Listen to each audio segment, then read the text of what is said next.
ಕಾಂಗ್ರೆಸ್ ಸರ್ಕಾರ ತೆಗೆದುಕೊಂಡಿರುವ ಇತ್ತೀಚಿನ ನಿರ್ಧಾರ ಸಂಚಲನ ಮೂಡಿಸುತ್ತಾ ಇದೆ. ಮಹಿಳೆಯರಿಗೆ ಉಚಿತ ಬಸ್ ಪ್ರಯಾಣವನ್ನು ಜಾರಿಗೊಳಿಸುವ ಪ್ರಕ್ರಿಯೆಯಲ್ಲಿ ಸಿದ್ದರಾಮಯ್ಯ ಸರ್ಕಾರವು ಬಸ್ ಟಿಕೆಟ್ ದರವನ್ನು 15% ಹೆಚ್ಚಿಸುವ ನಿರ್ಧಾರವನ್ನು ಕೈಗೊಂಡಿದೆ. ಬಿಎಂಟಿಸಿ ಸೇರಿದಂತೆ ಎಲ್ಲಾ ರೀತಿಯ ಸರ್ಕಾರಿ ಬಸ್ಗಳ ದರವನ್ನು 15% ಹೆಚ್ಚಿಸಲು ರಾಜ್ಯ ಸಚಿವ ಸಂಪುಟ ಸಭೆ ಒಪ್ಪಿ ಅನುಮೋದನೆ ನೀಡಿದೆ. ಕರ್ನಾಟಕ ರಾಜ್ಯ ರಸ್ತೆ ಸಾರಿಗೆ ಸಂಸ್ಥೆ, ಕೆಎಸ್ಆರ್ಟಿಸಿ, ವಾಯುವ್ಯ ಕರ್ನಾಟಕ ರಸ್ತೆ ಸಾರಿಗೆ ಸಂಸ್ಥೆ, ಕಲ್ಯಾಣ ಕರ್ನಾಟಕ ರಸ್ತೆ ಸಾರಿಗೆ ಸಂಸ್ಥೆ ಮತ್ತು ಬೆಂಗಳೂರು ಮಹಾನಗರ ಪಾಲಿಕೆ ಸಾರಿಗೆ ಸಂಸ್ಥೆ ಬಸ್ ಪ್ರಯಾಣ ದರವನ್ನು 15% ಹೆಚ್ಚಿಸಿವೆ. ಇಂಧನ ಬೆಲೆ ಹಾಗೂ ಸಿಬ್ಬಂದಿ ವೆಚ್ಚದಂತಹ ನಿರ್ವಹಣಾ ವೆಚ್ಚದಲ್ಲಿ ಭಾರಿ ಏರಿಕೆಯಾಗಿರುವುದರಿಂದ ಸರ್ಕಾರವು ಈ ನಿರ್ಧಾರ ಕೈಗೊಂಡಿದೆ ಎಂದು ಕರ್ನಾಟಕ ಸಂಸದೀಯ ವ್ಯವಹಾರಗಳ ಸಚಿವ ಎಚ್ ಕೆ ಪಾಟೀಲ್ ಹೇಳಿದ್ದಾರೆ. 10 ವರ್ಷಗಳ ಹಿಂದೆ ಈ 4 ಸಾರಿಗೆ ನಿಗಮಗಳಲ್ಲಿ ಡೀಸೆಲ್ ಬಳಕೆ 9.16 ಕೋಟಿ, ಈಗ ಅದು 13.21 ಕೋಟಿಗೆ ಏರಿಕೆಯಾಗಿದೆ ಎಂದು ಸಚಿವ ಪಾಟೀಲ್ ತಿಳಿಸಿದರು. ಮತ್ತು ಸಿಬ್ಬಂದಿಗೆ ದೈನಂದಿನ ವೆಚ್ಚ 12.95 ಕೋಟಿಯಿಂದ 18.36 ಕೋಟಿ ರೂಪಾಯಿಗೆ ಏರಿಕೆಯಾಗಿದೆ. ಈ ಹಿನ್ನೆಲೆಯಲ್ಲಿ ಪ್ರಯಾಣದ ದರ ಹೆಚ್ಚಳ ನಿರ್ಧಾರವನ್ನು ತಾವೇ ತೆಗೆದುಕೊಳ್ಳಬೇಕಾಗಿದೆ ಎಂದು ಸಚಿವ ಪಾಟೀಲ್ ತಮ್ಮ ನಿರ್ಧಾರವನ್ನು ಸಮರ್ಥಿಸಿಕೊಳ್ಳಲು ಪ್ರಯತ್ನಿಸಿದರು. 13% ಹಾಗೂ 15% ಪ್ರಯಾಣ ದರ ಹೆಚ್ಚಳದ ಬಗ್ಗೆ ಚರ್ಚೆ ನಡೆದಿದ್ದು, ಆಂಧ್ರಪ್ರದೇಶ, ತೆಲಂಗಾಣ, ಮಹಾರಾಷ್ಟ್ರದಲ್ಲಿ ಟಿಕೆಟ್ ದರವನ್ನು ಪರಿಶೀಲಿಸಿದ ಬಳಿಕ 15% ಬಸ್ ದರ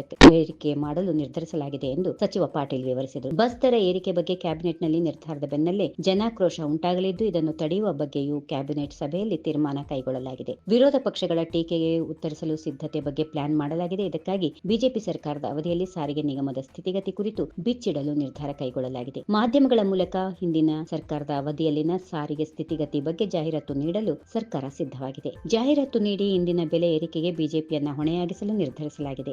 ಕರ್ನಾಟಕ ಕಾಂಗ್ರೆಸ್ ಸರ್ಕಾರದ ಬಸ್ ಪ್ರಯಾಣ ದರ ಏರಿಕೆ ನಿರ್ಧಾರದ ವಿರುದ್ಧ ಪ್ರತಿಪಕ್ಷ ಬಿಜೆಪಿ ತೀವ್ರ ಆಕ್ರೋಶ ವ್ಯಕ್ತಪಡಿಸಿದೆ. ಮಹಿಳೆಯರಿಗೆ ಉಚಿತ ಎಂದು ಅವರು ಈಗ ಈ ರೀತಿ ಬಸ್ ಪ್ರಯಾಣ ದರ ಹೆಚ್ಚಿಸಿ ಜನಸಾಮಾನ್ಯರಿಗೆ ದೊಡ್ಡ ಅನ್ಯಾಯ ಮಾಡಲಾಗುತ್ತಿದೆ. ಇದಲ್ಲದೆ ಮಹಿಳೆಯರಿಗೆ ಉಚಿತ ಬಸ್ ಪ್ರಯಾಣ ಜಾರಿಯಿಂದ ಬಡವರು ಹಾಗೂ ಜನಸಾಮಾನ್ಯರಿಗೆ ಅನುಕೂಲವಾಗಲಿದೆ ಎಂದು ವಾದಿಸುತ್ತಿದ್ದಾರೆ. ಬಸ್ ಪ್ರಯಾಣ ದರ ಏರಿಕೆ ಮಾಡಿರುವ ಕರ್ನಾಟಕ ಸರ್ಕಾರದ ನಿರ್ಧಾರವನ್ನು ಕೂಡಲೇ ಹಿಂಪಡೆಯಬೇಕೆಂದು ಒತ್ತಾಯಿಸಿದ್ದಾರೆ. ಈ ವಿಡಿಯೋ ನಿಮಗೆ ಇಷ್ಟವಾದಲ್ಲಿ ಲೈಕ್ ಮಾಡಿ, ಶೇರ್ ಮಾಡಿ, ಸಬ್ಸ್ಕ್ರೈಬ್ ಮಾಡಿ.